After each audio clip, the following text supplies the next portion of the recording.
দেশের ক্রিকেটে সাকিব তামিমরা যতটা জনপ্রিয়, সালমা জ্যোতিরা তার ধারে কাছেও নেই। তবে অর্জনের দিকে মেয়েদের পাল্লাই বেশি ভারী। এশিয়া কাপের মতো বড় শিরোপা নারীদের অর্জন হলেও পুরুষদের ক্রিকেটে এশিয়া কাপের ফাইনালে খেলাটাই যেন বড় অর্জন। তবুও বাণিজ্যিকভাবে এগিয়ে থাকে পুরুষদের ক্রিকেট। বরাবরই কিছুটা অবহেলিত থেকে গেছে দেশের নারীদের ক্রিকেট। তবে ফারুক আহমেদের ক্রিকেট বোর্ড এসে সেই দিকেই দিয়েছে নজর। পরিকল্পনা ছিল পুরুষদের বিপিএল শেষ হওয়ার পরপরই অন্তত ৩ দল নিয়ে নারীদের বিপিএল আয়োজন করার। কিন্তু পুরুষদের বিপিএলে লেগে আছে একের পর এক বিতর্ক। তাই এবার কিছুটা সাবধানী অবস্থানে ক্রিকেট বোর্ড।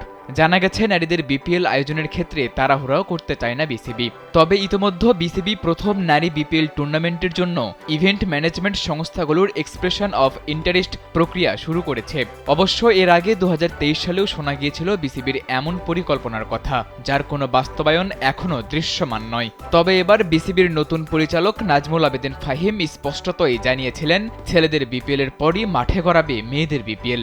এমনকি খবর এসেছিল ৩টি ফ্র্যাঞ্চাইজিও নাকি চূড়ান্ত হয়েছে। জানা গিয়েছিল ক্রিকেটারদের জন্য সর্বোচ্চ ৫ লাখ টাকা পারিশ্রমিকও নির্ধারণ করা হয়েছে। তবে আপাতত সবকিছুই স্থগিত বলা চলে।